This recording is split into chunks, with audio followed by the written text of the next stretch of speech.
guys, it's Mo, and we are back for day two breakdown. In case you didn't want to watch 8 hours of OnlyFans and all of the things. So, how did we start out day two? Well, with a sidebar. Because the state, again, Brennan is trying to hold two positions at the same time. I am super duper not afraid of ARCA. And also, the defense can't use new ARCA stuff because reasons. So the state continues to contend that there are text messages and other things that haven't been turned over. And Bev did find that the defense did not meet their responsibilities under the reciprocal discovery rules. So there will be a voir dire on Monday. Apparently, there was some conflict in scheduling because it was supposed to be on Friday because there was already a half day baked into the schedule. But because of some of the ARCA witness, time conflicts, they will be doing a voir dire on Monday. It does look like Mr. Alisi will be covering that for the defense, obviously Brennan for the state. And Alisi got a little bit of clarification as to what it is that the judge is still wanting, as far as information to feel comfortable letting the new sort of testing that ARCA has done to refute or rebut the state's new expert. Now, I do think Mr. Alisi did a good job explaining the timeline. Had Bev listened, I think that it does show that there was no intentional sort of delay or ambush on the defense this time. They did as much as they could. But because of the state's expert being very confounding and confusing and ARCA not quite understanding what it is their report is even saying, there has been a delay in some of the testing. Then we went back on the stand with Karen. There were just some outside observations because, like I said, I haven't been deeply enmeshed in this case. So these are kind of the things that I noticed. In a very Sarah Boone way, and we will circle back to her imitating Sarah Boone, um, everything that was said about Karen, just like everything that Sarah said about George, was shaded in a negative light, to make, again, Carrie seem reasonable in response. Even from the first time where she said Karen first interacted with her on that day, she painted Karen as hysterical, lacking emotional control, kind of disruptive, hyperactive, emotionally just all over the place, and all of that. So that was interesting to note that again, anytime Karen was brought up, more negative or more negative adjectives, she wasn't stressed, she wasn't in shock. She was, hyper, she was loud, she was annoying. Very interesting and just interesting human behavior for me. Carrie Robert wants all the sympathy for her shock and havre, but Karen acting in a way that could be seen as, dealing with trauma or shock was always denoted in a negative light. I did also notice that at the start of her testimony on direct, again, her relationship with John seemed more like friendly helpers, but we don't like share our bestie friends like secrets. We don't have a secret clubhouse. You know, in the beginning of her testimony, she kind of made it seem like, yeah, it was sort of a friendship. It wasn't a deep friendship. He was more my husband's friend. But once he decided to step up for the kids, we got closer. During the state did try to get ahead of the whole I became friends, bestest friends with Jen McCabe, but I think any juror is gonna find it a little bit odd that you're going over to, this woman you never knows how new house. You were working on a timeline at the behest of John's mother, and, there is I think there's going to be proof that there was texting, there was communication going on, during these interviews between Jen McCabe and Carrie. That being said, it the state did try to get, ahead of the bitter Betty best friend convention, kind of allegations. Do I think that that actually worked? I don't know. I do think I I am an inside cat kind of person, so even if we trauma bond, I'm probably not going over to make a timeline with you, but that's just me. So after that, we did now full circle Sarah Boone moment. It did come out during Cross that she had unintentionally technically lied because when, ADA law or when Lolly had asked her, "Did you hear Karen Reed tell Jen McCabe to look up hypothermia on Google?" She said, "Of course I did." Now, Carrie claims that she misunderstood the question, and "Did you hear?" She interpreted as "someone told me," because when she and Jen McCabe were working on the little timeline with Crayon with her sister, all in, this apparently true crime, collaborative sleepover, I don't know. It did come out that she technically just misunderstood the question and thought that she was asking here, like, "Did someone tell you?" versus actually physically here. Now, I don't know how much the state rehabbed her from that, but it's gonna be up for the jury. I will say that, again, I noticed this in the first trial, and I do notice it here. The women in John's life seemed very, very territorial of him, very almost like protective lioness big sisters, like no woman was gonna be good enough for him, you know, it's a little weird, I don't get it. Like I said, I'm not the most people-y person, so maybe this is totally normal, and I just, as an inside cat, don't quite get it.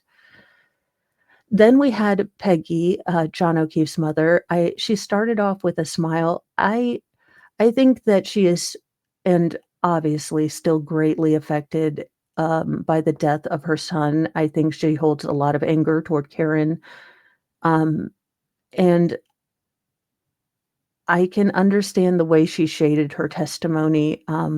She did imply that she should never have let Karen into the house. It did imply, or, very much, laid sort of the mental foundation that Karen could have been up in that room doing something incredibly sus with her father and brother, and that she shouldn't have let her into John's house. Now, that being said, I don't know. Now, I will It just popped up into my head, but with Carrie Roberts, we again addressed the issue that Karen did not take her shoes off when they were in John's house to look for him prior to going over anywhere else.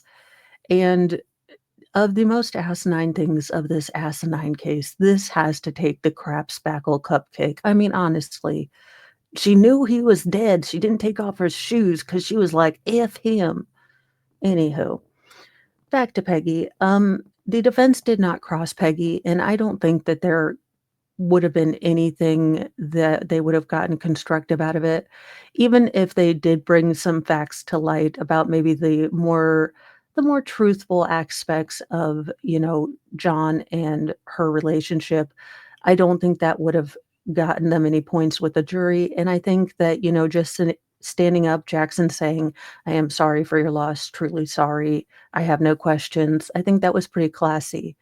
And, I know why the state brought her on for a spark of life to kind of explain who John was, but mainly for sympathy. And my heart goes out to her. Look, if I lost my child, I don't know how bitter or angry I would be, or righteous. It probably feels like righteously angry. So, look, I'm not going to go after a grieving mom. I can't imagine that pain. So, whether I think she's doing it in a graceful way or not is really, that and the price of tea in China will get you, a Jeopardy question. So you know, that being said, then Trooper, oh gosh, okay, I'm just going to call him Trooper Girthy Nose. Trooper Girthy Nose came on. It looks like he's been in maybe a car wreck or something. I don't know. He seems to have a banged up leg or something. And as Hagatha the leg decided to go full on tantrum last night, I do hope that I can sue Canton for a flare. Anywho, Trooper Girthy Nose came up, and he is going to be our resident cell phoneologist from the troopers. He explained how he plugs the phone in, how they can do a brute force attack on it to get the password, and take everything out in hash marks and just redonkulousness. Now, something interesting to note. Um, Even though the state has been consistently whining like a toddler Tyrannosaurus without a pacifier about, discovery violations and trial by ambush, they decided to send over 2 new exhibits, uh, at 10:45 the night before today when they were going to try to introduce them with, Trooper Girthy Nose. Now, there you go. Who knew? Uh Now, Bev did not let this happen. Attorney Little did argue quite well that, regardless of if we've had these particular texts, since the start of the case, this is a totally new presentation. I need to check them with all the texts that we have to make sure there's been nothing changed. This state did contend that they only switched to a program that would let them show the emojis attached with the text messages, but still, it doesn't seem like that's going to work. On an update to another ruling, so the defense did state that they or did make a motion against these grammatical readers for the text messages, and, it looks like this trooper will be doing the reading of the text messages instead of, a male and a female and plays closed and all that. So basically, it was a very short bit of testimony. He kind of went through the bare bones basics of, Cellbrite, all the phones that he extracted, John's, Karen's, Jen McCabe's, and Carrie Roberts. So, but he didn't get into the meat and potatoes of that. They said that they will be calling him back. So I don't know if that will be today or, maybe Friday. After that, the last witness was EMT, let me get I have it in my notes. What is his actual name? Oh, Daniel, White Whitley. Daniel Whitley. Well, Daniel Whitley looks like, Sam Eagle from The Muppets. He every third thing that came out of his mouth was, the, and I get it. Look, I word whiskers are a thing. That being said, he was the paramedic that was called, he and his partner, to transport Karen Reed to Good Samaritan Hospital because she had made some comments about not being kind to herself. He kind of described the chaotic scene. He described Karen as not being too happy that she had to go, but eventually cooperating and getting into the ambulance since, a Baker Act isn't quite voluntary, so she had to go whether she wanted to or not. Um, he described her mental state as being very upset, anxious, constantly wanting reassurances that John was okay and things like that. Um, Now, it did come out in opening testimony or on direct that, this particular EMT and Carrie Roberts, uh, were friendly. They are neighbors. He had taken a fire truck over to her block party on her request. It does seem like they had a bit of a relationship, and it seemed to bother him when Karen Reed, said something allegedly in his presence about Carrie Roberts not being maybe the most supportive person. Now, oddly enough, none of this, new testimony, these odd behavior, switches, because basically he said she was crying hysterically. He said something about Carrie Roberts. She said, "Oh, hell no, she's not, helpful," in his words, in a total snarky snot little attitude. Now, the problem with that is even if you maybe wouldn't put exact statements that your patient had put in your patient care notes, if you have someone on mental hold, I would think you would be required to maybe document if there isn't distinct and dramatic mood shift when a certain topic is brought up, so maybe nurses and first responders in the hospital don't tread on that, particular trauma spot. So, it was not written in the report. Now, the EMT kind of says, "Hey, I didn't write the report," the whole time. So, it is interesting. It also didn't come out, I think, in his let me make sure.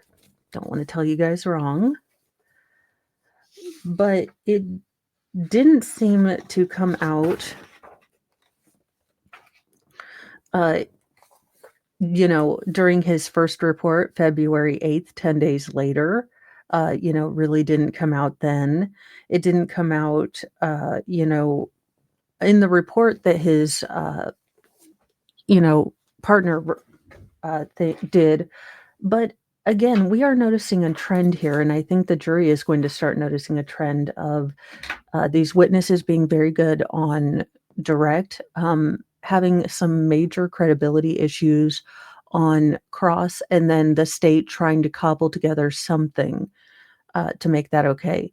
The state does seem to try to be, getting ahead of bad facts, but there's still facts that they're going to have to get around. Um, we did seem to get through several more witnesses today, but it is incredibly painstakingly long, trying to get these witnesses to it does seem like Cross is just pulling teeth. They won't admit to anything, which I can understand. So it will be another day of testimony and, well, today. I hope you enjoyed this breakdown. I am working on making them a little shorter, but I like to get you guys all the information that I can to give you some context and give you some good idea about what's going on. So thank you so much for joining me. I hope you appreciate this. I appreciate you guys spending your time with me. I know you have a lot of choices. It's YouTube. So thank you so much. Please like, subscribe, share all the YouTubey things. I will be on Mornings with Mo. So for all of the news you never knew you always needed, the newsy news, join me and we will look at true crimes, the headlines, and the absurd. I will see you guys in a little bit. Remember, be kind to yourself, be kind to others, but carry a sassy mouth and a can of bitch fire because kindness doesn't equal doormat. Bye, you guys.